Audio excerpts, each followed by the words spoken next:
Podcast. Yo creo que el aprendizaje para mí es no pretender yo haber sido una experta, sino saberme rodear de la gente correcta y saber pedir ayuda. Entonces, si me remonto a la fecha donde arrancamos esa planta, no había manera de que lo pudiéramos hacer en tiempo y forma porque íbamos tarde, la gente no entendía el equipo, no teníamos el expertise en México para arrancarla.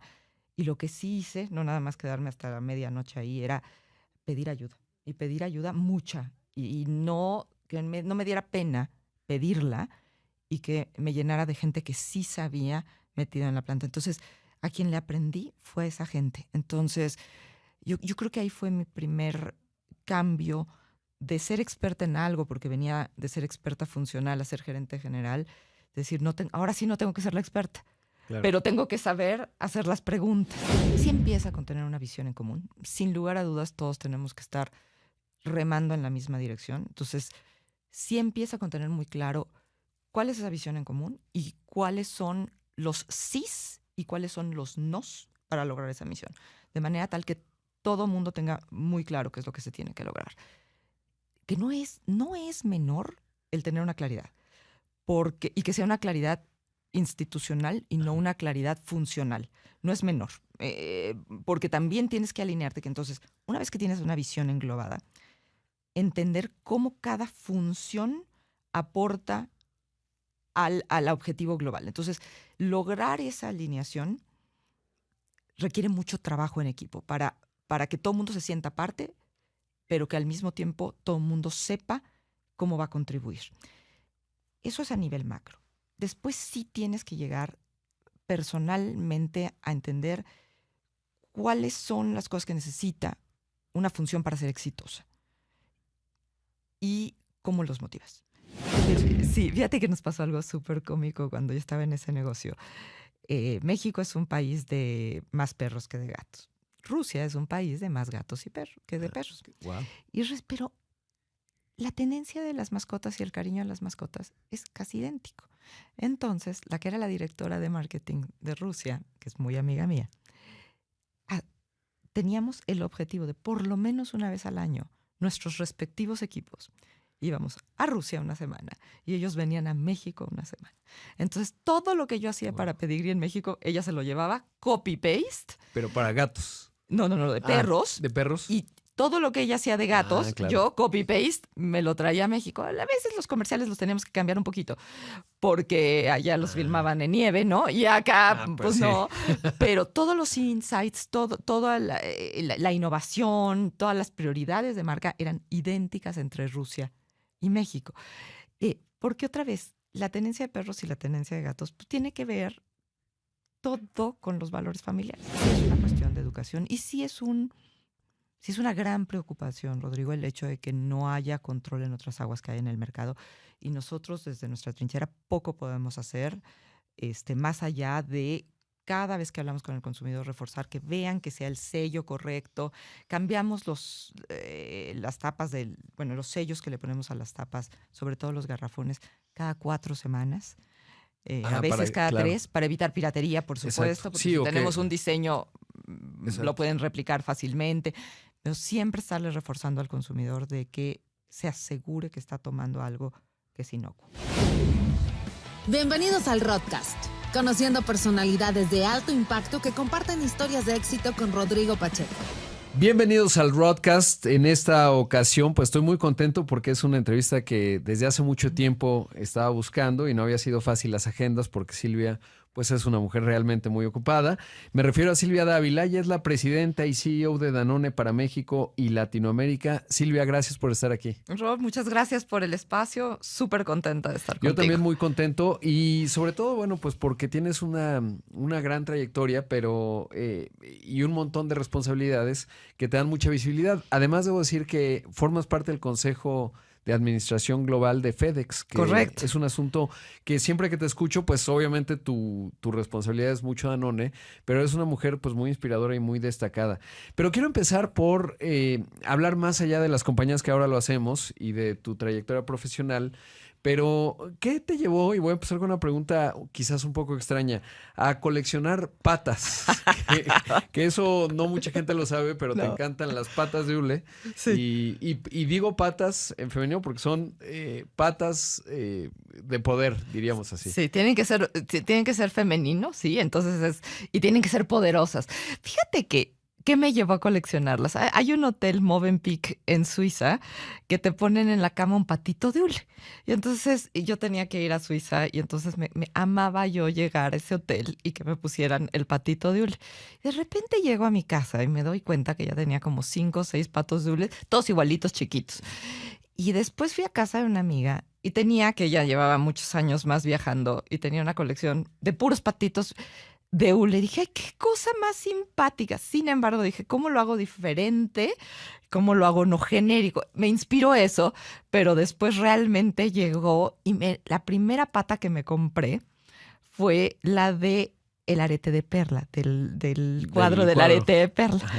Y dije, qué cosa más original. Y a partir de ahí detonó el decir, tienen que tener una historia. Entonces de ahí me encontré la pata Mona Lisa.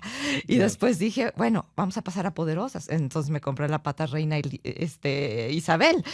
Y de ahí empezó la historia. Y sí, ahora que voy a cada tienda, y ahora mis amigos me regalan, tienen que ser patas poderosas. Poderosas.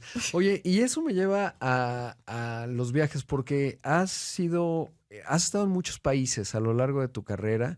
Y eso, bueno, siempre implica un desafío, pues, en temas de familia, pero además un desafío en términos de adaptarte a distintas culturas, a formas de operar. ¿Cómo empiezas? ¿Qué estudiaste? Empecemos por ahí. Estudié mercadotecnia. Mercadotecnia y después hice una maestría en economía de negocios. Qué interesante. ¿Y dónde fue la maestría? En el TEC de Monterrey. En el TEC de Monterrey. Sí. ¿Y cómo empiezas o cómo empieza tu carrera, digamos, fuera de México? ¿Empezaste a viajar? ¿Cuál es un poco de esa historia? Bueno, siempre me ha gustado viajar. Entonces, desde chiquita, y mi sueño era irme a Europa de mochila, ¿no? Entonces, mi mamá siempre teníamos situaciones económicas no las mejores, pero viajar era una prioridad. Entonces, aunque fuera a Acapulco, pero mi mamá siempre ponía en la agenda, nos llevaba a Oaxaca, nos llevaba a Acapulco. Se fue manejando hasta San Antonio, porque ahí teníamos una tía, entonces mi mamá agarraba el coche y muy valiente, pero era siempre el expandir horizontes.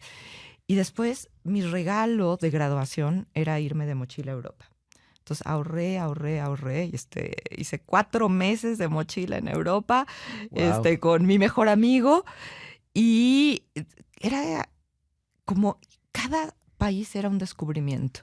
De hecho, cuando tengo que hacer mi tesis, el título era Comunidad Económica Europea y Oportunidades Comerciales para México. Wow. Entonces, casi que nuestro viaje era un proceso de investigación y de comprar libros. En México había muy poco del tema al año que yo me gradué, que fue en el 91. Entonces el tema era un tema que estaba... Claro, todavía no había, por ejemplo, Telecán, ¿no? No, o sea, no había euro. Claro, no había euro. No había euro. Entonces todavía era el proceso de la formación del euro. Entonces, bueno, ahí es de donde viene mi opinión para la tesis. Entonces siempre he tenido esa curiosidad de voltear a ver otras formas de pensar, otras formas de vivir. ¿Y se aprende mucho viajando a mochilazo? En tu caso, ¿qué aprendiste más allá de la investigación de tu tesis? Y siempre es como una película cuando uno va las primeras veces a Europa, porque es algo que vive en nuestro imaginario colectivo, porque la historia en la primaria, pues muy europeocentrista, ¿no? Y todos estamos, la Torre Eiffel, Roma, en fin. Pero más allá de eso, uno aprende muchas cosas viajando a mochilazo. ¿Cuáles fueron tus lecciones en esa época? Bueno, aprender a administrarme. ¿Sabes cuál era mi presupuesto? Mi presupuesto por día eran $20. Y eso incluía, bueno, existía el Euralpass, ¿no? Entonces eso ya estaba pagado, pero con $20 yo tenía que pagar el Youth Hostel, que normalmente costaba entre 6 y 8, y los restos $12 tenían que alcanzar para visitar lo que fuéramos a visitar y para comer. Claro. Excuso decirte que yo regresé pesando 45 kilos. Porque además caminas un montón, Caminé ¿no? muchísimo, estaba más flaca que nunca en mi vida, pero lo que comíamos era, pues, básicamente el desayuno que había en los Youth Hostel. Claro. te hacías los sandwichitos y te llevabas 2 escondidos. Oye, ¿y cómo navegabas? Porque además hoy estamos todos muy hechos a ir con el teléfono y viajar es muy distinto, pero a mí, igual que a ti, pues me tocó llevar, a veces estaba el Let's Go, estaba el Lonely Planet, o a veces como podías y pues tenías que no perderte, saber caminar, saber orientarte. ¿Cómo hacías? Mapa, metro, pero mapa. ¿Te Sí, acuerdas mapa que físico, teníamos ¿no? guía Sí, rojis exacto. en los coches? Sí. Yo usaba mi guía roja. No, el mapa. Leer mapas era divertidísimo. Y después, junto al mapa, siempre había el de transporte público. Entonces, así era como le Y hacías. buena planeación, ¿no? Además. Sí, bueno, hicimos un mapa de todos los lugares a los que queríamos ir. Con flexibilidad de que si una ciudad nos gustaba mucho, nos quedábamos más tiempo. Si una ciudad no nos gustaba tanto, la cortábamos. Yo recuerdo Berlín, por ejemplo. Yo llegué a Berlín y no dejé de llorar desde que llegué y lo tuve que cortar. Era todavía, estamos hablando en el 91, tenía poco de haber caído el muro. Sí. Todavía te encontrabas que no sabías la separación entre este y oeste. En todos lados las exhibiciones eran exhibiciones de Holocausto. Todavía la catedral estaba roto el techo porque había caído una bomba y habían no querido arreglarlo. Entonces ese lugar me deprimió que nunca quise regresar porque yo lloré y lloré y lloré y lloré. Regresé a Berlín, yo creo que hace 15 años, pero porque me resistí. Y no lo podía yo creer, la ciudad más divertida, hermosa, transformada, pero me tocó vivir 2 muy distintas. Entonces teníamos esa flexibilidad. Claro. Y después, muy curioso, las cosas que más descubrí de los aprendizajes es la capacidad que tienes de relacionarte con otra gente. Rodrigo, no hubo día que no estuviéramos con gente que hubiéramos conocido en algún otro momento del viaje. Y la gente generosa, y que te cuidan. Sí. Recuerdo en un tren en Italia una señora que me vio tan flaca que volteó y me dio toda la comida que llevaba para sus hijos. Y le decía, no, muchas gracias. La necesitas, la necesitas. Manja. Entonces fue de mis mejores días porque comí comida casera de una señora que me vio con hambre.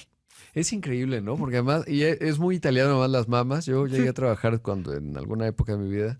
Y vaya que te hacen comer, no importa qué, si no quieres, comes. Porque, sí. Pero la otra, y no sé si ahora viajar de mochilazo sea igual, pero vaya que en los hosteles, pues te juntabas siempre con gente, ¿no? Y supongo que ahora habrá cambiado algo porque todo el mundo está en el celular y ya no sé qué tanto convives, pero sí que conocías a gente de todo el mundo, ¿no? De todo en el estilo mundo. de viaje. Sí. Es increíble digamos, lo que era. Y supongo yo también que se siguen conociendo, ¿no? O sea, los que van de mochilosa, pero quizás un poco menos. Ya. Porque la fricción es menos, tienes que preguntar menos, etcétera. Y ahora es un poco distinto. Oye, y entonces comienzas mercadotecnia y ¿siempre tuviste inclinación por las empresas de consumo? ¿Cómo fue? ¿Cómo empezó tu carrera? Sí, mira, de hecho, yo mi primer trabajo con el que me pagué la universidad y el viaje, yo empecé trabajando en McDonald's. Y empecé con un horario que iba 2 días, 4 horas. Cuando vi mi primer cheque, que era de 52 pesos, dije, hijo, creo que tengo que hacer un poquito más, ampliar mi horario porque no me alcanzaba Esto no va ni a para la llegar muy lejos. gasolina. Entonces, al muy poco tiempo, ya estaba yo trabajando horario completo. Entonces iba a McDonald's en la mañana y estudiaba en la tarde. Y yo lo recuerdo siempre con mucho cariño porque es un lugar donde me enseñó la disciplina del trabajo. Tienen unos extraordinarios manuales operativos y también me dio lecciones de liderazgo desde etapa muy chiquita. Porque yo tenía 18 años y tenía 35 personas reportándome. Wow. Que ¿Qué hacías en McDonald's? Éramos un grupo que se llamaban Las Anfitriones. Y este era el McDonald's de Polanco, que tenía 3 salones de fiestas. Entonces, las anfitrionas, lo que hacíamos era organizar. Lo más importante que hacíamos era organizar fiestas infantiles.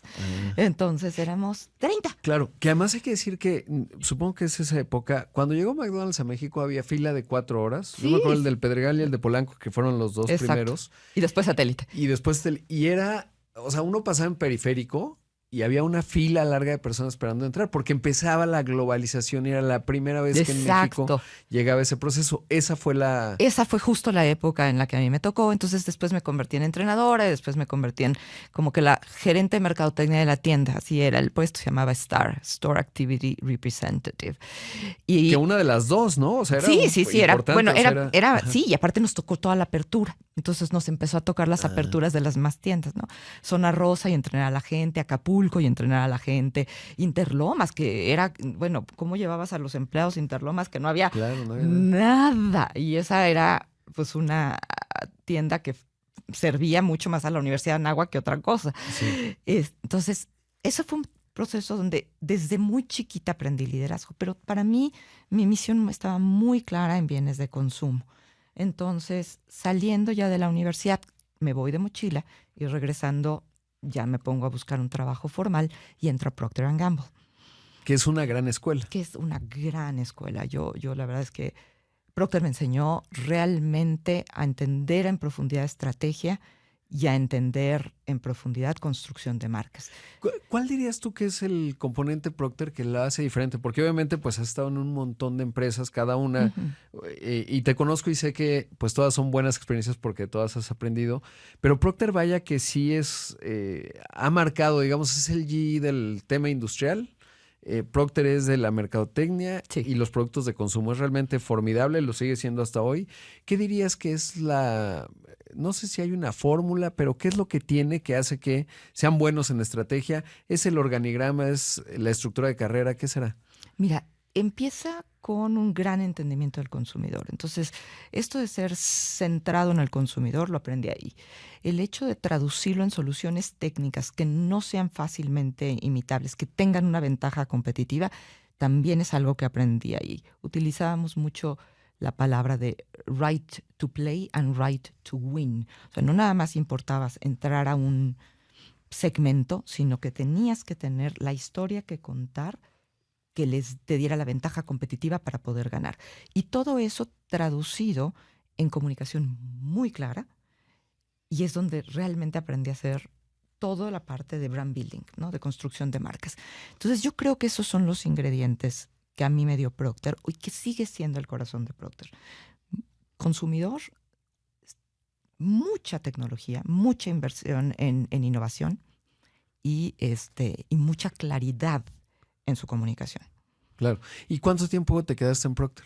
12 años. 12. Es que suele pasar eso, ¿no? Sí. Son carreras largas y cuando vas creciendo, pues ya el talento, como es un formador de talento, pues te van llevando a otros lados. Sí. Y 12 años, ¿en qué empezaste y en qué terminaste? Mira, a mí me promovieron a los 28 a director de marketing, lo cual Wow. Sí, estaba yo muy chiquita y tuve una posición en Venezuela. Y de hecho mi separación de Procter es un poquito fortuita porque yo estaba viviendo en Caracas.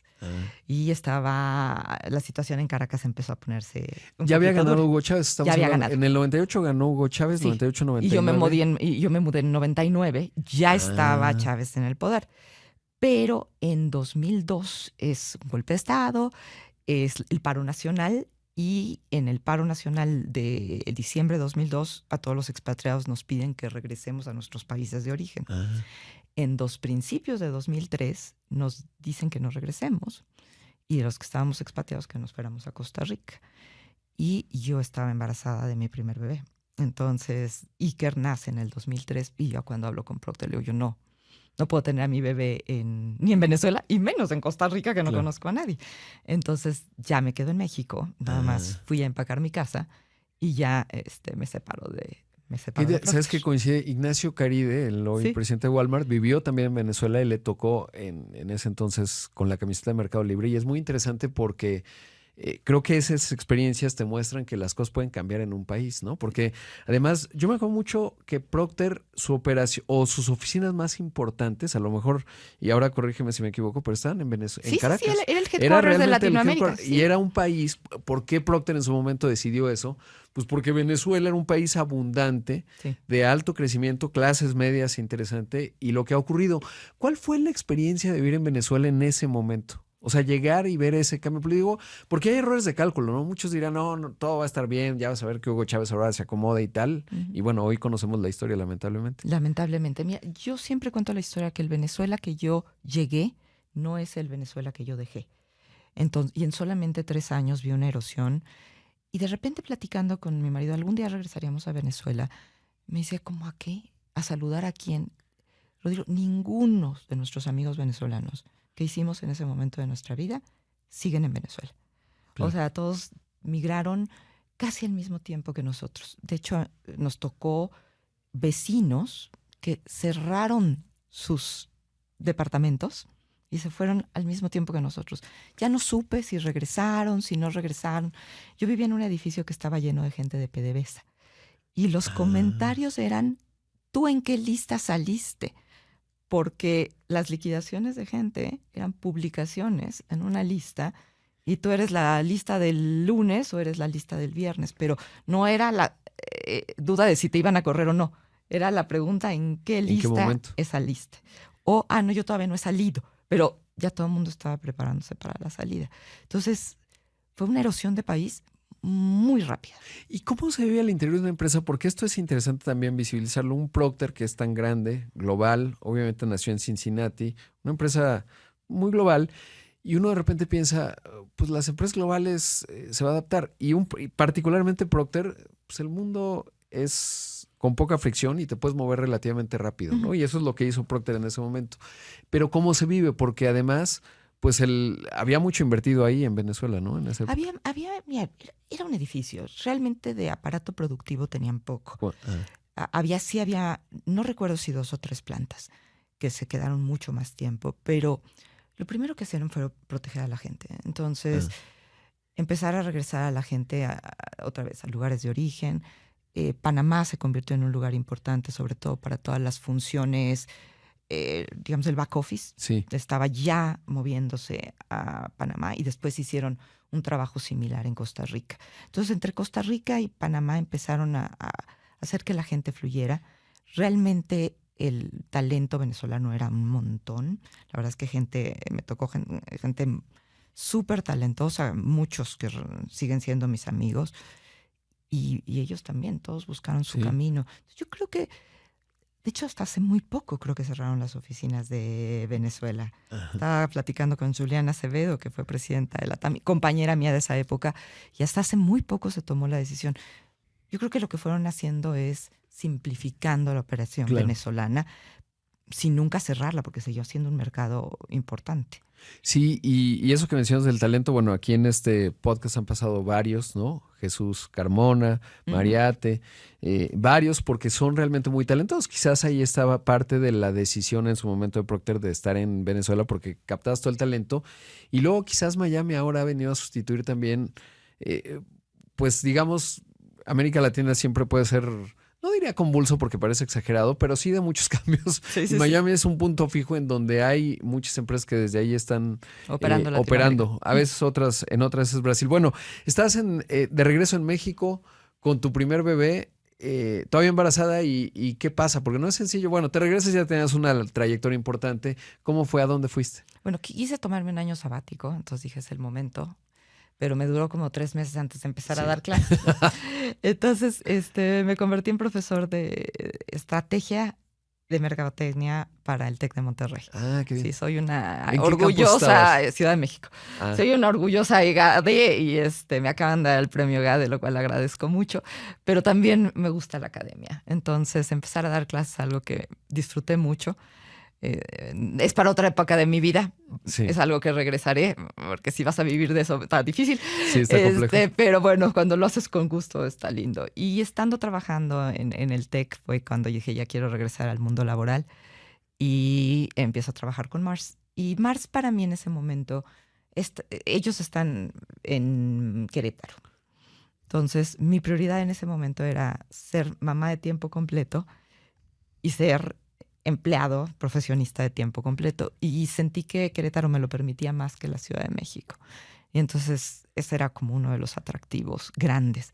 Después descubrí su magia. La verdad es que primero me fui por su geografía y después descubrí la magia de la compañía.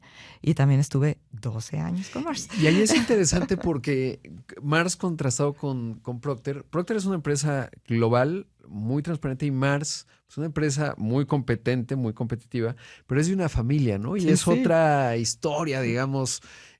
¿Cuál dirías tú que es esa diferencia? Pues son 2 empresas muy potentes, obviamente, pero de 2 culturas muy distintas. Muy distintas.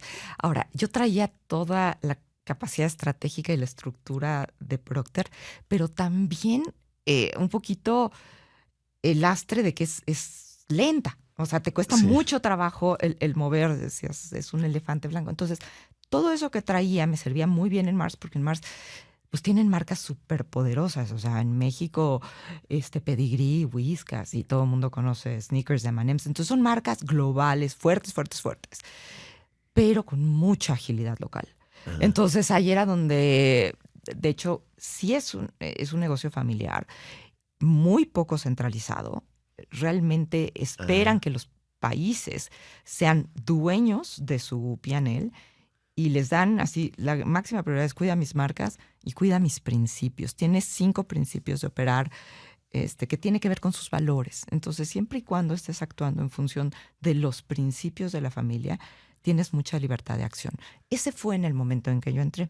Han ido cambiando en el tiempo, volviéndose más institucionales. Digo, ya es una compañía, no sé cuánto facturen ahorita, pero más de 50 billones seguro. Entonces se han tenido que institucionalizar mucho más. Pero en ese momento era mucha fuerza en los países. Y de hecho, yo ahí fue cuando tuve mi primera posición de gerente general, porque nada más había habido un solo gerente general y dividimos el negocio de mascota del negocio de chocolates. Ajá. Y yo fui la primera gerente general para el negocio de chocolate. ¿Y cómo es el mundo del chocolate? Porque el otro día me aventé, les recomiendo a los que nos están escuchando, hay un podcast, por eso sé de Mars con cierta amplitud, dura 3 horas, pero está bueno. Y cuentan la historia de Mars, se llama, es de Acquired, gran podcast, altamente recomendable siempre. Y ahí cuentan cómo, pues uno piensa que el chocolate, pues es chocolate, lo derrites y ya está ahí. No, resulta que se hace feo bien rápido y entonces tiene muchos componentes en la producción, que es mucho más complejo. Y luego que además el chocolate antes de 1920 pues, no se vendía. O sea, la gente no comía un chocolatito así como de postre, no existía. Ellos fueron los creadores, digamos, del chocolate hasta donde entiendo. Bueno, ahí estaba Hershey's también. Pero el chocolate como una golosina que te puedes comer en cualquier momento. Y eso implica que no se derrita porque en el 20 no había refrigeradores como hay hoy. Era otra historia. ¿Qué aprendiste del mundo del chocolate? Es fascinante. La verdad es que a mí cuando entré me decía yo, esto es un negocio muy riesgoso, ¿no? Teniendo chocolates ahí a la mano. Me decía, Silvia, no te preocupes. En 4 meses ya no vas a querer comer un solo chocolate. Rodrigo, es la fecha, que no pasa un día que no me coma por lo menos una pieza. Soy adicta al chocolate, me mido, pero sigo siendo adicta. Y ¿sabes qué me encanta? Es en una poca dosis logras grandes sonrisas. Claro. Entonces, a mí me tocó arrancar la planta de México, la planta de Montemorelos. Wow. Pero arrancamos, nos autorizaron utilizar esa planta, pero teníamos que traer una línea que estaba ya completamente depreciada, venía de Slough, en Inglaterra, y echarla a andar en México y abrir justo el centro donde no se debe tocar. Esta parte del equipo donde te dicen eso, nunca lo abres, lo teníamos que abrir. Porque el chocolate que estaba ahí estaba completamente hecho roca. Entonces, estar acompañando al equipo, tomarle foto a todo el proceso de abrir, cómo lo volvimos a hacer operativo. Yo no soy ingeniera, yo no vengo de ingeniería, pero soy muy curiosa. Entonces, a mí se me daban las 12, 1 de la mañana metida en la planta. Arrancar esa planta, yo creo que fue de mis aprendizajes mayores. Pero es que es un ente vivo el chocolate. Claro. Entonces, es fascinante. Y eso me lleva a preguntarte, porque si uno ve tu perfil, pues dices, oye, mercadotecnia, y luego estás abriendo una planta. Y eso es lo que me dice, y en otras entrevistas y conversaciones, la vida no es una línea recta, ¿no? Y depende mucho de tus capacidades, porque esta curiosidad es la que estoy casi seguro que terminas sabiendo más de operación y del mundo del chocolate que algún ingeniero de alimentos, sin digamos, hacer menos la carrera, ni mucho menos. Pero mucho se hace en la práctica, ¿no? Y tú eres una mujer que te has ido formando también haciendo, y eso es clave. Pero ¿sabes qué, Rodrigo? Yo creo que el aprendizaje para mí es no pretender yo haber sido una experta, sino saberme rodear de la gente correcta y saber pedir ayuda. Entonces, si me remonto a la fecha donde arrancamos esa planta, no había manera de que lo pudiéramos hacer en tiempo y forma porque íbamos tarde, la gente no entendía el equipo, no teníamos el expertise en México para arrancarla. Y lo que sí hice, no nada más quedarme hasta la medianoche ahí, era pedir ayuda. Y pedir ayuda mucha. Y no que no me diera pena pedirla y que me llenara de gente que sí sabía metida en la planta. Entonces, a quien le aprendí fue esa gente. Entonces, yo creo que ahí fue mi primer cambio de ser experta en algo, porque venía de ser experta funcional a ser gerente general, decir, ahora sí no tengo que ser la experta, Claro. pero tengo que saber hacer las preguntas. Y eso fue lo que abrir esa planta me enseñó a aprender a hacer preguntas. Hay un hilo conductor, digamos, en la parte del liderazgo, porque una cosa es dirigir a oficinistas, digo, me refiero a ejecutivos que hacen mercadotecnia, etcétera, que ahí te habías formado y habías estado mucho tiempo, a los que están en la línea de producción, que pueden ser dos tribus totalmente distintas. ¿Hay una línea, un hilo conductor o cómo se adapta el liderazgo, digamos, a distintos tipos de equipos con distintas naturalezas? Yo creo que lidereas no funciones, lidereas gente. Entonces tú lo que tienes que aprender es a escuchar lo que mueve a la gente, lo que motiva a la gente y lo que no les permite desempeñarse en su máxima capacidad. Entonces yo creo que el hilo conductor es eso, que tú no tienes por qué saber de la función. Claro. ¿Y qué dirías tú que es, digamos, esa parte de liderar en términos de es escuchar, es inspirar o cada quien es distinto? ¿Cómo funciona? Porque bueno, pues tú tienes la línea de producción y si no abre, pues no abre. Y me puedo imaginar el nivel de presión que te dice, ya, porque vamos tarde, ya, ¿no? Eso por un lado. Y luego tú tienes que decirles, oigan, pues tenemos que lograrlo. Y se vuelve ya no un tema de compensación necesariamente, sino de lograr un objetivo. ¿Cómo lograr eso? Sí empieza con tener una visión en común. Sin lugar a dudas, todos tenemos que estar remando en la misma dirección. Entonces, sí empieza con tener muy claro cuál es esa visión en común y cuáles son los sís y cuáles son los nos para lograr esa misión. De manera tal que todo mundo tenga muy claro qué es lo que se tiene que lograr. Que no es menor el tener una claridad, y que sea una claridad institucional y no una claridad funcional. No es menor, porque también tienes que alinearte que entonces, una vez que tienes una visión englobada, entender cómo cada función aporta al objetivo global. Entonces, lograr esa alineación requiere mucho trabajo en equipo para que todo el mundo se sienta parte, pero que al mismo tiempo todo el mundo sepa cómo va a contribuir. Eso es a nivel macro. Después sí tienes que llegar personalmente a entender cuáles son las cosas que necesita una función para ser exitosa y cómo los motivas. Pero tienes que llegar a ese nivel de granularidad en cada una de las distintas funciones. Pero el individuo, ahí es donde ya entra el individuo y entras al qué lo motiva y qué lo hace desempeñarse mejor. Hay cosas que tú probablemente no los consideras importantes. Te voy a poner un ejemplo. Tenemos mucha gente en promotoría. Tú sabes que el uniforme les cambia la motivación del día y eso no está en el objetivo, pero cuando llegas y te platicas con tu promotora y te voltea y te dices, es que el uniforme no me gusta. Wow. Y está incómodo. Sí. Los uniformes que tenemos ahorita, les pedí a mi equipo, no me digan si cuestan 3 pesos o 5 más. Que los diseñen ellas. Bien. Y que se pongan algo que en la mañana Claro. se sientan orgullosa de ponérselas. Tienes que llegar a esas cosas. Qué interesante. Ahora, ¿cuándo se inauguró esa planta? Ay, se me acaba de ir la fecha, pero fue... Bueno, no importa la Como- fecha, sino el momento. Y ahorita te voy a tener que dar la fecha, no me acuerdo. Pero lo que sí recuerdo es que cuando a mí me promovieron a gerente general... Híjole, ahorita se me fue la fecha, qué horror. 2007. Ajá, 2007. por ahí. Ya. 2007. 2007. Y ahí fue cuando me promueven a gerente general. Me promueven en 2007 y la planta la inauguramos me dijeron que iba a ser mi regalo de 10 de mayo, darme unas barras de Milky Way Ajá. en 2008, pero nosotros teníamos que inaugurar en diciembre de 2007. Wow. Y para la época fuerte de chocolate, que es diciembre y enero, no teníamos producción. Y ya les habíamos dicho a Estados Unidos que ya no necesitábamos Vamos a producción. importar, claro. Sí. Entonces, entre diciembre y enero, los sneakers que se vendieron en México venían de Australia. Y teníamos que etiquetar cada sneakers porque Estados Unidos ya no nos podía dar y nosotros Wow. no habíamos arrancado la planta. ¿Te puedes imaginar mi pianel? Sí, No, me puedo no, imaginar. o sea, no era rojo. Era lo que le sigue de claro. rojo. Orgullosamente, para julio de 2008 ya estábamos break-even. Ah, bien. Ah, rapidísimo.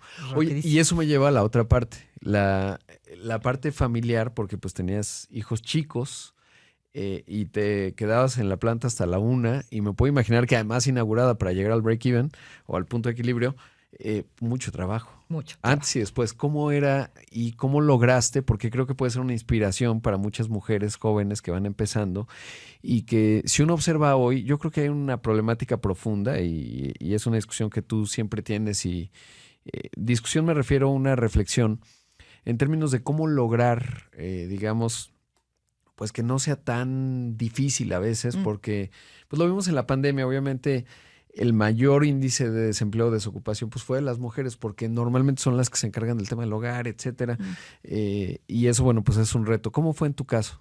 Mira, yo siempre he dicho que tengo el trabajo que tengo por el marido que tengo. La verdad es que Víctor ha flexibilizado su vida en función de lo que Iker, André y yo necesitamos. Entonces, siempre Víctor y yo hemos sido muy, muy buen equipo. Ya para 2008 habíamos hecho un shift de carreras. Hasta entonces fue que Víctor había trabajado también full time. En ese momento, ya todos viviendo en Querétaro, es que Víctor decide reinventarse y era el soporte que teníamos. Ahora, también lo que les digo a las mujeres es, si vas a trabajar y tener una carrera profesional, es muy importante que tengas un equipo de soporte. Déjate tú la conversación del marido. Yo siempre tuve ayuda en casa, pero no nada más de algún personal de servicio. Las que fueron nanis de mis hijos eran sus maestras de la escuela. Claro. Entonces encontré que había mises que querían hacer algo más en la tarde. Entonces siempre tuve una miss que me ayudaba 2, 3 horas con los niños. Entonces la que la llevaba a natación o la que los seguía ayudándolos a dibujar no era una señora de servicio, sino era una maestra. Claro. Entonces, siempre tienes que buscar que puedas tú pagar por el servicio de apoyo. Eso es lo que te da libertad mental. Sí, totalmente, es clave. Ahora, ¿cómo fue la discusión? ¿Fue armoniosa, fue complicada? ¿Cómo es? Porque no es sencillo ajustar las carreras, sobre todo esa decisión que tomaron. Víctor es extraordinario. Pero ¿cómo fue? ¿Fue complejo esa parte Fue muy o fue complejo. muy armonioso? No, no, muy complicado. Yo ahorita lo cuento ya con el diario de antier, Sí, pero no. El hacer un cambio de carrera un poquito fue por él responder a la situación en que yo estaba pasando y era tomar la decisión de ¿podemos vivir con un sueldo? ¿Quién tiene mejor sueldo y quién tiene mejor perspectiva? Y en ese momento él y yo tomamos la decisión que era mi carrera, yo seguir.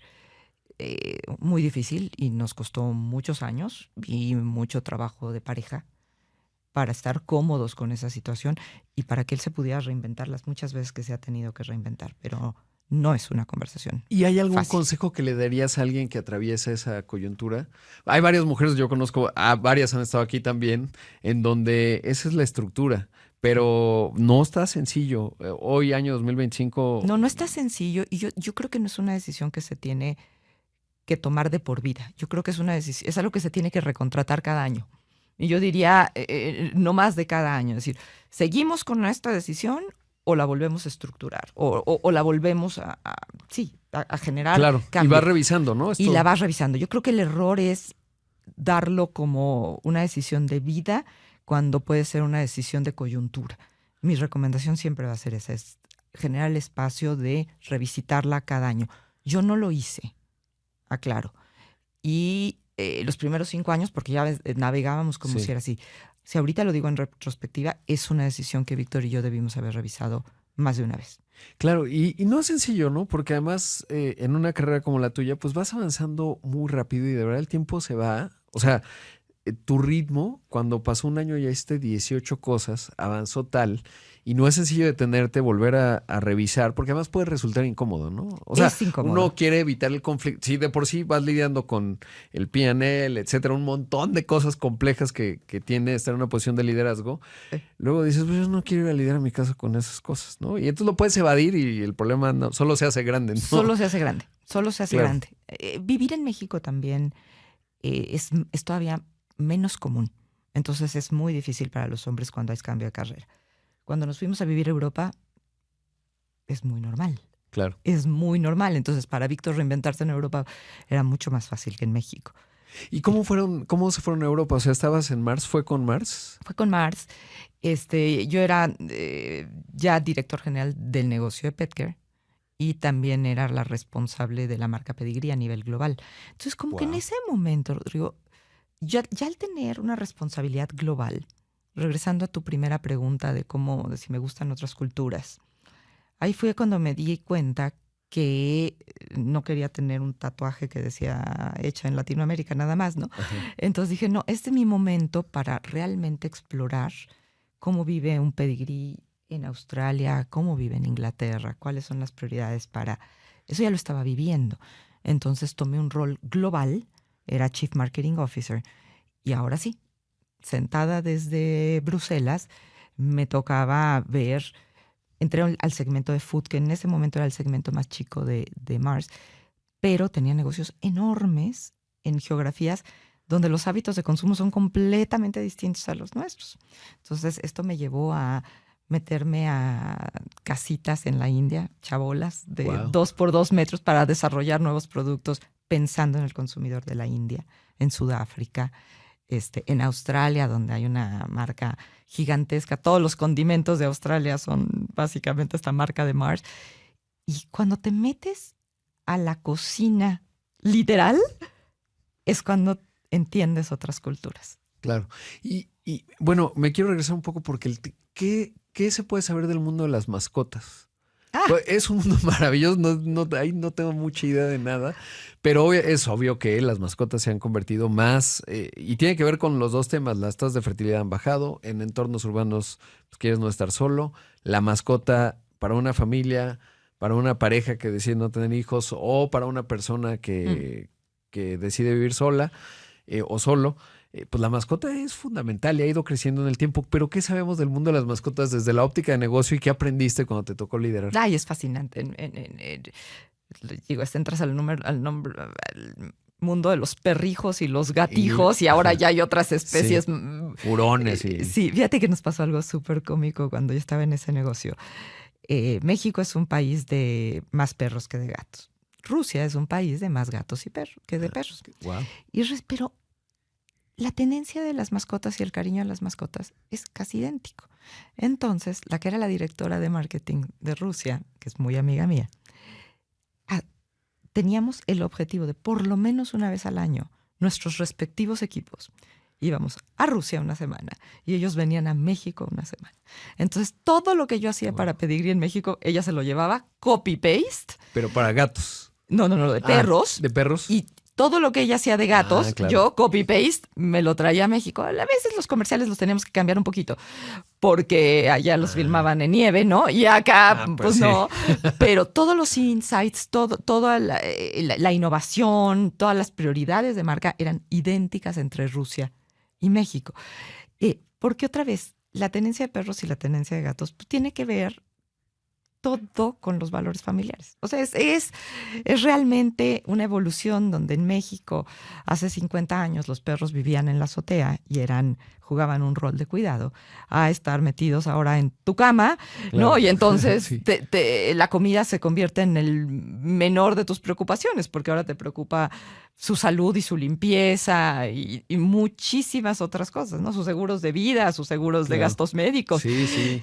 Se te convierte en un ecosistema mucho. Entonces yo creo que esa es la evolución más grande. Oye, y los gatos que no comen como los perros, o sea, son muy distintos, ¿no? Pues comen cuando quieran, hacen lo que quieren, ¿no?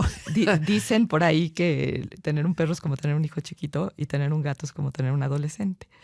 Entonces el gato sí te necesita, pero cuando él quiere. Claro. Y el niño te necesita todo el tiempo. Entonces el gato lo tienes que seducir. Entonces la comida es un acto de seducción porque el gato tiene que tener hambre. El perro tiene sus horarios o hay razas grandes que comen todo el tiempo y que tienes que medirlos. Y el gato puede ser tuyo o no. Él decide de quién es dueño. Claro. Me pasó en mucha investigación de mercado de gatos que había señoras que eran dueñas del gato y eran dueños del mismo gato. El gato decidía qué días iba a dar dependiendo de lo que le dieran de comer. Sí, bastantes. Entonces, que dices, yo tengo unos gatos. Bueno, nos pasó varias veces que el mismo gato tenía varios dueños. Wow, qué interesante. Oye, y tú eres una persona de perros. Me tocó Sí. conocer, son muy bonitos tus perros. ¿Y por qué te gustan más los perros después de conocer el mundo de los gatos? Creo que me gusta más, creo que necesito seducirlos menos. Exacto, ¿no? Además no tienes tiempo para todavía encima Exacto. de todo andar seduciendo a tu mascota. Exacto, no le tengo paciencia al gato para seducirlo. Eso es difícil. ¿Y cómo fue vivir en Europa? ¿En dónde vivías? ¿En Bélgica? En Bruselas, sí. En Bruselas. ¿Y cuál fue el choque y el cambio para ti, para tu familia? Tú eres más adaptable, obviamente, pero cuando tienes niños chicos, pues no está fácil. No, para ellos fue facilísimo. Ah, ¿Sabes qué? Ellos iban a una escuela internacional, entonces de entrada para ellos vivir en inglés era muy fácil. Aquí estaban en una escuela también americana y entonces empezaron a absorber otros idiomas, otras culturas. Entonces para ellos fue facilísimo y lo que ganaron mucho fue libertad. Entonces mis hijos se movían en camión, se movían en tram. Desde muy chiquitos los enseñamos. A mi marido le daba un poquito más aprensión. Yo soy un poquito más aventada, entonces había un teléfono en la casa para que lo único que tenía era solo teléfono, por si se perdían. El resto tenían su bono de transporte Y se movían. y se movían libremente. Y todos sus amigos eran internacionales, entonces no. Si tú les dices a ellos, regresamos a Bruselas, Felices. pero ya está. Digo, ahorita ya quién sabe, porque ya son adultos, pero... O sea, lo difícil después habrá sido regresar a México. Mucho. Claro. Porque, Mucho. y eso me lleva, entonces estás en Mars, tienes esta posición global en el negocio de las mascotas, muchas historias, porque además debe ser divertidísimo ir a Rusia, si es una cultura relativamente distinta. Coincidimos en unas cosas, ¿no? Yo creo. Tenemos muchas en común. Y viajar por todo el mundo, que eso debe ser fascinante en términos de ver. Hay un punto de conexión, ¿no? En todos los humanos, que yo creo que a veces suena como lugar común, pero sí nos centramos mucho en las diferencias, sí que las hay. Pero somos todos iguales. Todos queremos comer, todos queremos que a nuestras familias les vayan bien, etcétera, ¿no? Y eso es lo que hay que saber y por eso puedes tener propuestas de valor globales, Exactamente. ¿no? Porque al final yo creo que coinciden. Nada más hay que entender el código de cada quien y medio... Exactamente. Pero todos nos parecemos, ¿no? Hay esa posibilidad. Y luego, ¿qué pasa después de que estás en Bélgica? Bueno, ahí es donde aparece Danone. Y entonces Danone me ofrece una posición en Latinoamérica. Y la verdad es que a Danone me regaló la oportunidad de tener estrategia y ejecución. Yo el trabajo que estaba haciendo era mucho de estrategia. Tengo un jefe que me decía que estrategia sin ejecución es alucinación. Claro. Entonces ya necesitaba yo mucho más de ejecución. Y ya el regreso a México. Danone todavía son gerencias que tienen completo P&L porque la innovación es local, los insumos son locales, tienes todo el desarrollo de proveeduría local y la responsabilidad y el impacto que generas en las comunidades en las que operas. Entonces, esa era la magia que yo estaba buscando en este momento de mi carrera, Rodrigo, el poder tener responsabilidad completa del P&L, pero sobre todo de toda la cadena de suministro. Claro. Y además es el negocio de lácteos, que es muy potente, de mucha innovación, y el agua, ¿no? Y Sí. son ciclos distintos. Por ejemplo, el agua pues, es un consumible mucho más rápido, muy del ciclo de calor. Si hace calor, pues vendes mucha agua, si no, a lo mejor no tanto. Sí. Y todo el tema de la extra... O sea, los dos son negocios locales, pero son distintos, ¿no? Son Porque muy acá hay que distintos. desarrollar, por ejemplo, tienen un programa muy bueno con productores de Jalisco, me parece. Sí. Que es muy interesante porque tienes que generar esos Ecosistemas. ecosistemas. Sí. Y quizás, por ejemplo, en el otro mundo del chocolate o en el de Procter, pues es mucha importación, exportación y cadena de valor. Acá es un negocio relativamente distinto. ¿Cuál dirías tú que ese componente, digamos, en la operación del negocio que has aprendido ahora y que con todo lo que habías recorrido quizás no era tan visible? Bueno, también está claro, hay un tercer negocio, nomás que no lo llevo en México, lo tengo en Brasil, que es Sí. mi negocio más importante de Brasil, que es Pharma, que es todas las fórmulas sí. infantiles y fórmulas de adultos, que es mucha tecnología. Entonces tienes 3 horizontes de planeación completamente distintos. Pharma, tenemos que estar hablando en horizonte de 3 años cuando rápido, pero es más Sí. bien de 3 a 5, ¿no? Y entonces es un horizonte técnico de planeación muy larga, 3 a 5 años y ejecución en el corto. Lácteos es innovación todo el tiempo y el ciclo de vida del producto es tan corto Sí. que si tú en 21 días, que es lo que vive, entre 21 y 45, dependiendo del producto, si no funcionó, se te convierte en basura. Entonces tienes que ser muy ágil en la parte de velocidad de innovación y velocidad de ejecución. Y el agua, de alguna forma, tienes bien lo describiste, la temperatura es absolutamente definitoria, porque eso es lo que dicta tus estrategias de ejecución en función de la temporada. También tenemos una innovación parecida a la de lácteos con menos velocidad, que son todas las aguas saborizadas, que esas tienen todavía un ciclo distinto, son un poquito menos dependientes a la temperatura, aunque sí tienen una estacionalidad marcada, pero no se te caen tanto. Claro. Y ahí en la época. logística, por ejemplo, en lácteos es fundamental, ¿no? Porque además, bueno, muchas empresas a lo mejor están hechas, pensemos sector automotriz, manufactura o productos, pues está de este lado, digamos, del lado de la empresa. Uh-huh. Y en el caso de lácteos, la logística tiene que ver también con la distribución y procesos que Completamente. tienes que buscar controlar, pero que no directamente van a controlar, porque cuando está en la tiendita, pues es el refrigerador de la persona que tiene la tiendita, ¿no? Y eso es un reto interesante. Es un reto que no se rompa la cadena de frío y que cuides también mucho las caducidades, ¿no? También nosotros nos hacemos responsables de los productos que vendemos en tienditas, que son más de 400,000 tienditas que atendemos a la semana, que siempre esté el producto correcto con la caducidad correcta. ¿Cuál es la huella de América Latina? Porque ahora que mencionabas Brasil, que no la tenía tan visible, Uh-huh. y alguna vez tuve la oportunidad de estar con ustedes en París y bueno, ahí ves la innovación, es extraordinario. Tienen un centro de innovación afuera de París muy importante, Uh-huh. se queda por todo el mundo, pero ¿cuál es la huella de América Latina de la empresa? Pues somos el 9% de la compañía, más o menos. Más o menos. Son- ¿Y en términos de plantas hay por todos los países? Es que fíjate que el lácteo normalmente no lo puedes importar, lo tienes que producir local. Exportamos a Centroamérica, pero porque nos queda cerquita. Sí. Pero normalmente hay muchas restricciones arancelarias y no arancelarias para manejar lácteos.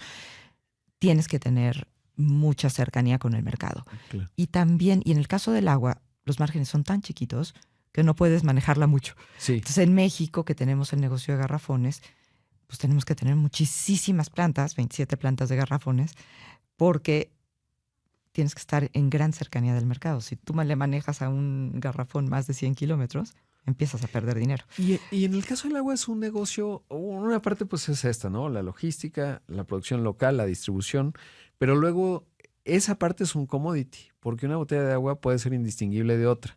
Y entonces se convierte en una de tus áreas que es, o no de tus áreas, todas son tus áreas, pero me refiero a la mercadotecnia, o cuál es el diferenciador en... Sí tienes un diferenciador de producto importante Sí. en nuestro caso, porque nosotros no utilizamos agua de red, es agua de pozo.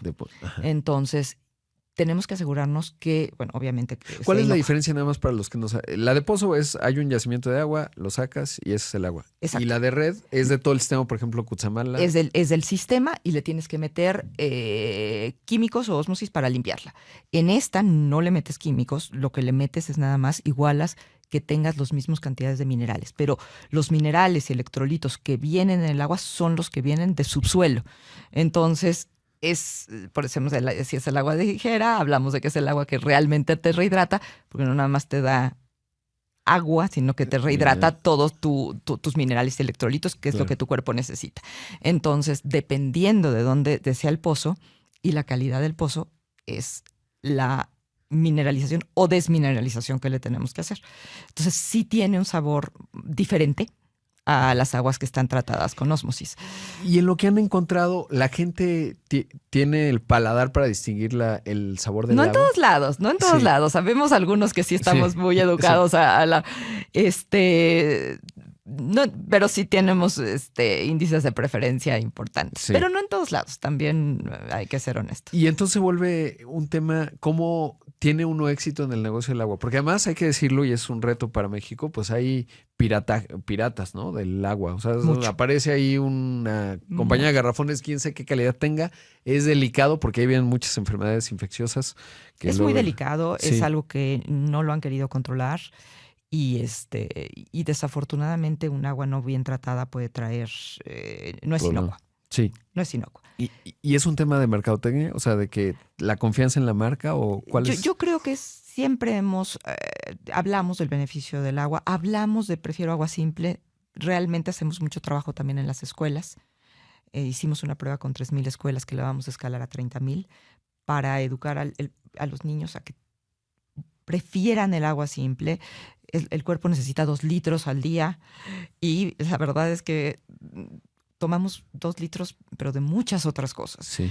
necesitamos 2 litros de agua para nuestro mejor funcionamiento. Sí es una cuestión de educación y sí es una gran preocupación, Rodrigo, el hecho de que no haya control en otras aguas que hay en el mercado.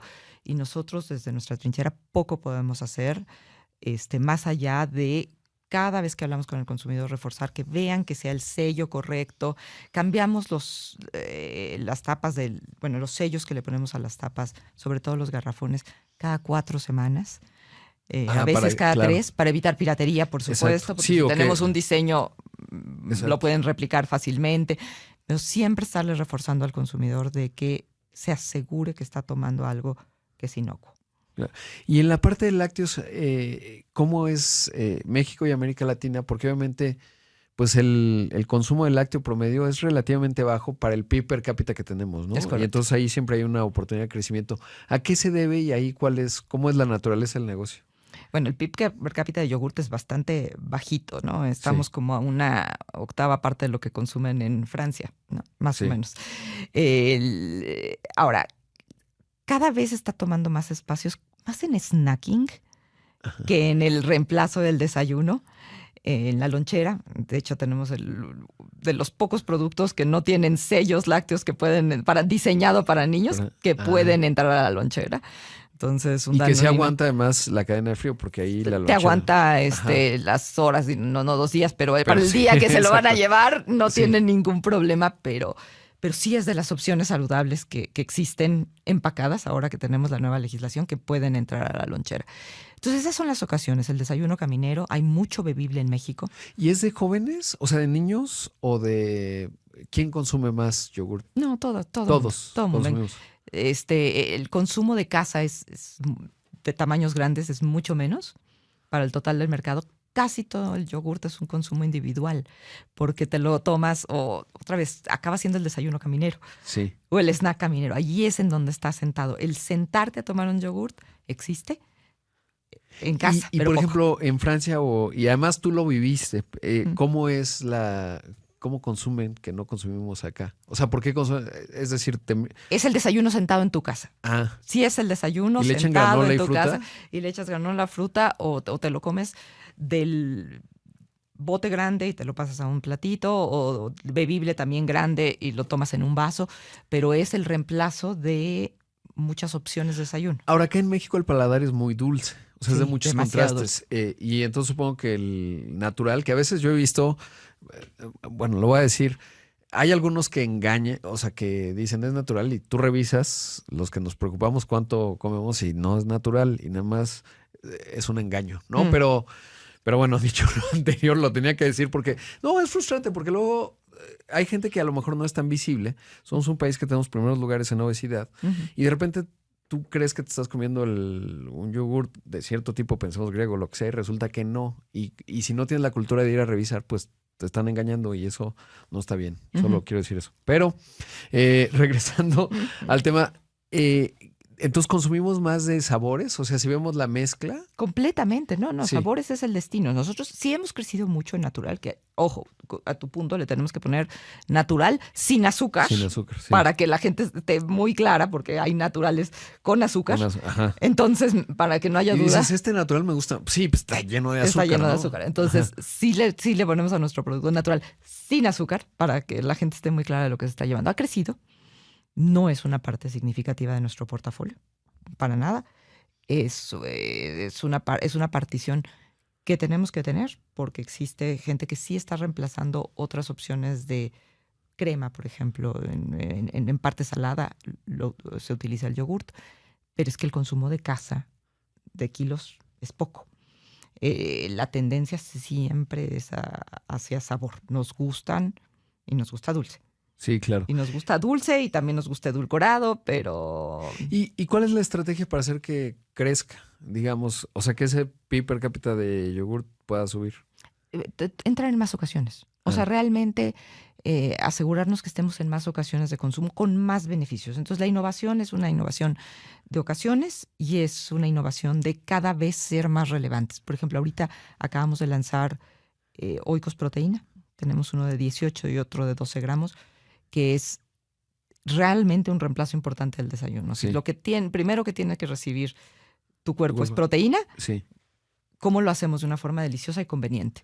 Entonces, Por es ejemplo, en mi innovación caso, ahí. que me levanto tan temprano, tiene que ser con yogurt para cubrirlo y luego ya viene el café, porque si no Sí, te sí, destruyes sí. el estómago. Pero muy imagínate, rápido. ahorita te lo puedes Sí. comer sin grasa y con 18 gramos de proteína. Exacto. Y sin azúcar. Sí. Y deslactosado. Súper Entonces ganador. ya Exacto. acaba siendo tu desayuno ganador. Oye, y además en América Latina quizás partes de Brasil y Argentina es un poco distinto, pero somos intolerantes a la lactosa, ¿no? Sí. Y eso es genético. Esa parte, ¿cómo funciona? Porque quizás también tiene que ver por qué Europa pues, consume más per cápita. En Asia supongo que poco también, ¿no? Menos, mucho menos. Mucho menos. Mucho menos. Menos que en México, o sea, Sí, que en sí, América sí, Latina. sí, sí. Ah, China entraron al mundo lácteo. No me sé el dato, sí. pero entraron al mundo lácteo mucho más tarde que nosotros. Y bueno, ¿y América Latina se parece a México? Salvo. No, Brasil consume más y Argentina consume y más que Argentina, México. sí. Sí, que además, pues los argentinos Son más, son más europeos. Sí. europeos en algunas cosas. ¿Y el resto es parecido? O sea, ¿somos parecidos? Sí, más o menos. En términos de yogurt. De hay que consumo per decirlo. cápita, sí. Ahora, bueno, me regreso a otros temas. ¿Cómo manejas tu agenda? O sea, ¿tienes una agenda compleja, llena de viajes? Sí. ¿Cuál es la estrategia? Mi asistente es una maga. No, sí tenemos una. Sí la tengo muy delegada con ella para que no cualquiera me puede meter cosas en la agenda. Claro. Esto de que ya sabes que por Teams la gente ve que tienes un espacio y te puede meter, en mi caso sí. no. Ah, bien. No, en mi caso eso sí lo tengo súper bloqueado.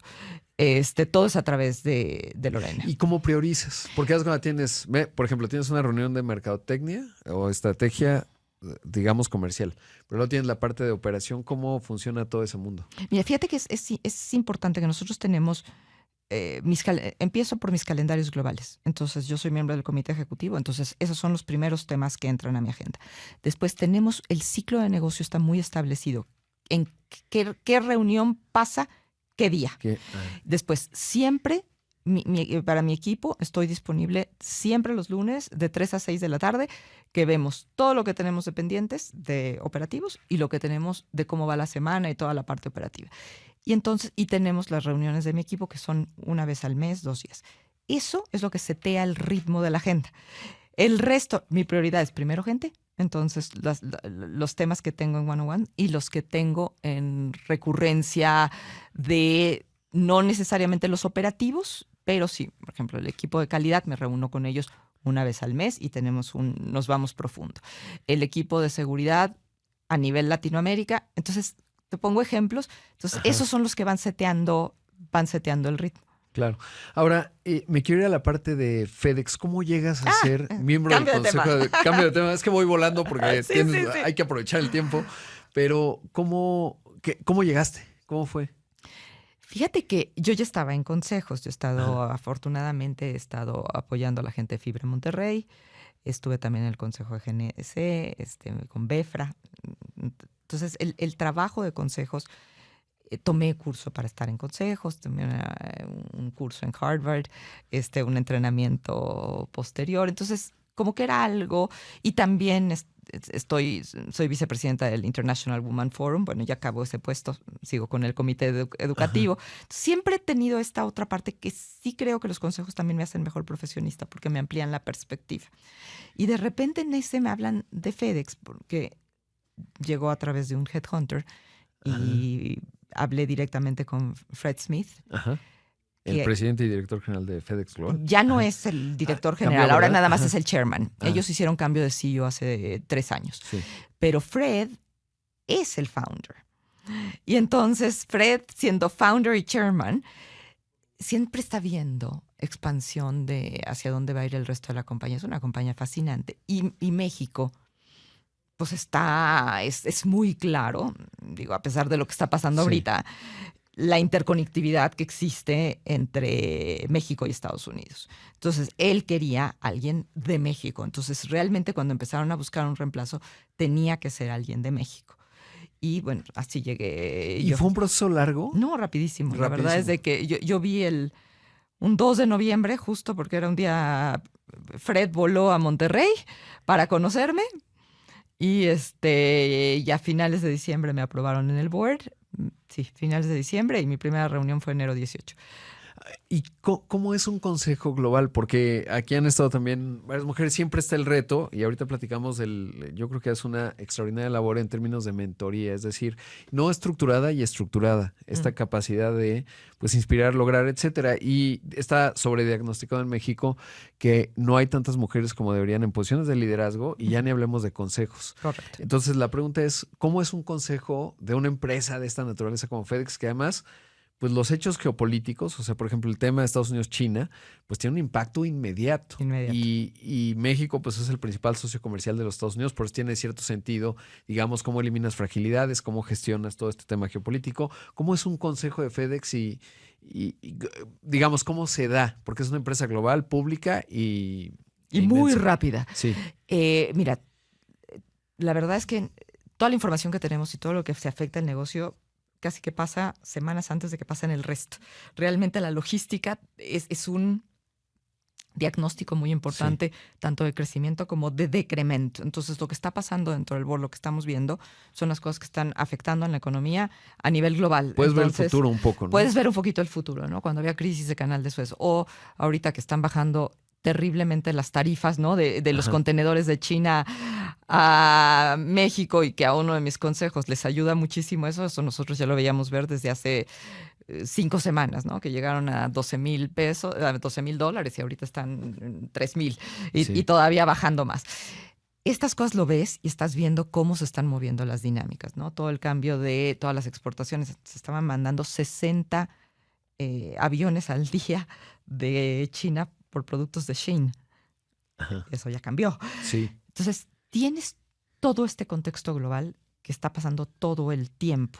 Y la verdad es que con la gente con la que estoy, no sé a quién le prendo más, si al board o el contexto, porque tengo una persona que es almirante, o tengo a Paul Walsh, está en mi concierto, entonces sé todo lo que está pasando con McLaren. Claro. Ahorita el fútbol. ¿Y se reúnen, es virtual o físico? Es 2 virtuales al año y 4 presenciales. ¿Ahí en dónde es? ¿Varía? Son 2 en Memphis y 2 en algún otro lugar que escogen. Debe ser fantástico, ¿no? Sobre todo las presenciales. Muy interesante. Bueno, todas, pues, increíble, pero conocerlo, o sea, conocer a, digamos, este ecosistema ejecutivo global con esa visibilidad, pues debe ser fascinante, ¿no? Sí, y requiere mucho trabajo. O sea, sí. Te mandan mucho brief para. El paquete, ¿no? El paquete cada Ajá. semana. O sea, cada semana, todos los viernes me llega paquete de Fred y son 150 páginas de contexto, pero al mismo tiempo es como si yo estuviera condensando todo lo que hubiera leído en periódicos. Claro. Y leo los sábados, que me llega el paquete los viernes. Toda mi mañana del sábado estoy leyendo contextos. Y es desafiante en términos de la interlocución, porque hay consejos que son más en automático, ¿no? Todos dicen, dice el señor que vamos para allá, ¿quién vota? Sí, ¿no? Y a lo mejor discuten alguna cosa cosmética, pero ¿aquí cómo es? Yo creo que las dinámicas que ha habido en el mundo en los últimos años sí exigen mucha discusión. Traen proyectos de ahorro muy importantes, traen proyectos de reorganización importantes, hay que hablar de talento, hay que hablar de sucesión, hay que hablar de relanzamientos de categorías. Y en ese mundo, ¿cómo se ve México? Digo, tú ves a México desde una empresa global como es Danone, o Danone, como le dicen allá. Te toca esta otra parte, FedEx. ¿Cómo dirías que hoy se ve el país desde afuera? Tu responsabilidad es de América Latina, pero pues obviamente estamos en México hoy. ¿Cómo se ve? Mira, en el caso de Danone, una de las cosas que estamos muy contentos y a lo que le apostamos es mucha congruencia entre nuestros objetivos, ¿no? Dar nutrición e hidratación superior al mayor número de posibles. No podemos estar en mejores categorías. O sea, la gente necesita agua, la gente necesita comer saludablemente y la gente va a vivir más. Entonces, estamos en 3 pilares fundamentales. Hace unos años nos los criticaban porque decían, están en cosas demasiado básicas. Un poquito, 5 años después, dije, sí. Y dentro de las cosas básicas, lo puedes hacer con más tecnología, con mejores ingredientes, con mayor innovación. Pero son fundamentales para el sostenimiento humano. Y como lo hagamos cuidando al planeta, es fundamental para nuestro futuro. Eso por el lado de Danone. Llevando tu pregunta a lo que veo desde el lado de FedEx, definitivamente el comercio internacional como lo conocemos está cambiando. También para el consumidor cada vez es más confuso, porque incluso el apoyo tecnológico de qué te van a cobrar en dónde, qué tarifa aplica, es algo que FedEx le está dando solución muy rápido, de hacérselo fácil a la gente. Porque mientras más fácil se lo hagas, es menos costoso y es un claro instrumento de rapidez y de cambiar la tasa inflacionaria en los países. Claro. Entonces, conectan economías y nuestras economías han estado conectadas. Ahorita, aunque se estén cambiando la configuración de la conexión, quien te ayude a hacer la conexión mejor son los que van a ser más exitosos. Claro. Pero nuestras economías ya no vamos a regresar a época medieval donde vivíamos cada quien con lo que consumía. Ese tren ya se fue hace mucho tiempo. De hecho, mira, eso me hace pensar, digamos, en la parte de mediano a largo plazo. No estoy seguro qué tan persistente va a ser, porque los beneficios de las ventajas comparativas, hay retos, obviamente, en términos de cómo asimilas, en el caso de Estados Unidos, las partes de las clases medias. Hay un cambio tecnológico profundo y muy veloz, pero la interdependencia económica y las ventajas comparativas dan más beneficios, sobre todo a sectores muy amplios de la sociedad. Hay temas, obviamente, y bueno, pues nos podemos echar 18 podcasts de China y sus políticas, Estados Unidos sus políticas, que tanto proteges, que tanto no, pero la realidad y la velocidad con la que está llegando a acuerdos y tal, y las reacciones del mercado, pues te dicen, es que hay más ventajas que desventajas, es obvio, y puede ser un momento político que después corrige, como los hemos visto en otros lados, ¿no? Siendo Estados Unidos un país altamente pragmático que pasa de George W. Bush y la guerra contra el terrorismo islámico hasta Barack Hussein Obama, presidente de los Estados Unidos, hasta Donald Trump nuevamente y a ver qué viene, ¿no? Es decir, una democracia es muy dinámica y particularmente ese país. Entonces no sé qué tanto la estructura total del mundo va a cambiar en las siguientes décadas, si es permanente o no, y eso creo que es una pregunta al aire, ¿no? Pero en esas discusiones debe ser fantástico. Mira, yo creo que hay dos, o sea, claramente los cambios geopolíticos van a hacer que las cosas se tengan que conectar de distintas maneras. No necesariamente que se eliminen de ninguna manera, sí, pero sí se van a conectar de distintas maneras. A mí, Rodrigo, todavía la duda, y de lo que poco hablamos, es la parte de seguridad alimentaria. Seguridad alimentaria es algo que nos va a llegar a golpear muy pronto. No ha habido todavía el cambio generacional de los que trabajaban en el campo a que los trabajan ahora. Si nosotros no le metemos tecnología al campo, ¿qué vamos a comer? Sí. Estaba yo en el viernes pasado tuvimos un evento del Consejo de Empresas Globales en Aguascalientes. Estábamos hablando con varios secretarios de Desarrollo Económico de los estados. Y uno de los datos que a mí me dejó muy impactada es que en el caso de México, el 70% de nuestros agricultores tienen 65 años. Sí. Entonces, y 45% son de población indígena. Esto nada más es dato México. En el momento en que empezamos a hablar de estos datos en el mundo, el gran pregunta es, con el cambio climático, seguridad alimentaria. Las dos en una oración van a cambiar mucho de las conversaciones globales. Es un gran tema. ¿Sabes que estoy leyendo un libro que te lo voy a regalar si no es que ya lo estás leyendo, que es de Václav Smil, no sé si dije bien el nombre, que se llama How to Feed the World. Te pone unas estadísticas increíbles. Por ejemplo, una conclusión es una taza, saca la relación 1 tonelada de maíz, de trigo o de café versus las toneladas que utilizas en agua. Y, por ejemplo, en el caso de 1 tonelada de grano de café son 300 toneladas de agua. De repente estamos en la preocupación de que si la inteligencia artificial te dicen, hacerle una pregunta al ChatGPT es un vaso con agua. Mira, sacrifica tu Venti o el que quieras y dale todas las preguntas porque además a lo mejor te ayuda a resolverlo. Es decir, de repente no vemos la visibilidad de los problemas. Y viene el caso, digamos, porque él dice, estamos calculando mal el PIB agrícola. Si yo veo cuál es el PIB agrícola en México, representa 3% del PIB. Pero si ese 3% no ocurre el resto. Y entonces de repente no se está midiendo bien. O sea, esa fragilidad de la seguridad alimentaria no es un producto, o sea, no son ni teléfonos, ni micrófonos, ni mesas, ni coches. Si no hay, la sociedad colapsa miserablemente. Y creo que no lo estamos viendo tanto. No lo estamos viendo. Creo que estamos mucho más preocupados ahorita por las tarifas en otros productos y la integración de todas las cadenas de suministro. Nos va a voltear a caer en seguridad alimentaria y la inflación alimentaria. Sí. Que si tú volteas a ver desde la pandemia a la fecha, incluso la inflación en México, la inflación alimentaria no es ni cerca a la inflación generalizada. Sí, es totalmente. El precio relativo de las cosas, y lo ves incluso en el propio Estados Unidos. Ayer, aquí en México también, se le olvida la sudadera a mi hija. Pues claro, compras una. Versus el precio de la comida, que ha subido bastante, pues el precio relativo de las cosas, y además esa prenda en textiles, pues utiliza también un montón de agua. ¿Y dónde vas a priorizar esa gestión del agua? Y lo que mencionas, el tema generacional, pues es que ya nadie quiere trabajar, que no es trabajo sencillo, está muy automatizado y ya es altamente productivo, pero ¿qué vamos a hacer para que eso siga ocurriendo? ¿No? Sí, es una gran reflexión. Creo que un día habría que hacer un programa. Ya me quiero, tienes mucha agenda, estimada Silvia, pero te quiero preguntar del tema de lo que haces en términos y cuál es tu visión en cuanto a la mentoría, la inspiración y sobre todo particularmente las mujeres en el contexto ejecutivo y laboral, que todo es una gran labor estructurada y desestructurada, decía yo, porque como decías, pues siempre estás abierta a esa interlocución y cómo inspirar a más mujeres para que estén en posiciones de liderazgo, que es fundamental. Mira, yo hace mucho descubrí cuál era vivir en propósito y decir, asegurarme que mi trabajo me llene y me haga feliz a través del legado que puedo dejar.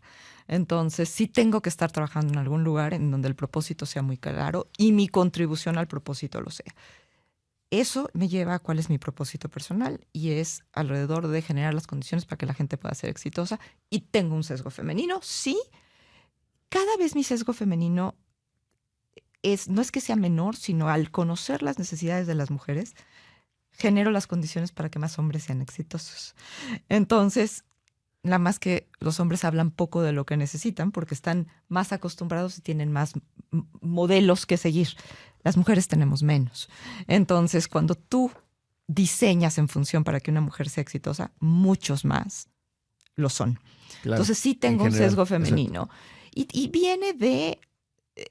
ahorita hablamos de mi carrera, pero nunca en mi carrera te digo lo mucho que me lloré, ni lo mucho que me costó trabajo, ni las muchas veces que me pasaron, las muchas veces que en salas de juntas yo digo algo y no me pelan y el de junto lo dice, que es un hombre, nada más que lo dice más fuerte, o mejor dicho, y sí su comentario es relevante, o que repiten lo que yo digo, claro, ¿no? O cuando de repente dices, ya me acaba de entrar el síndrome del impostor. Sí, todavía de repente, pero sí hablo de él. Entonces, eso lo viví, eso lo tengo en mi piel, eso lo tengo en mi carne. Entonces, sí quiero visibilizarlo para que las mujeres no se sientan menos porque lo están viviendo. Es nada más cómo generas las condiciones. Claro, y ¿hay algún punto concreto en, por ejemplo, el tema del síndrome del impostor? Yo creo que pues, todos lo tenemos, solo lo que pasa es que los hombres decimos, pues, ni modo. No sé cómo sea, o sea, no, pero más o menos algo he navegado también.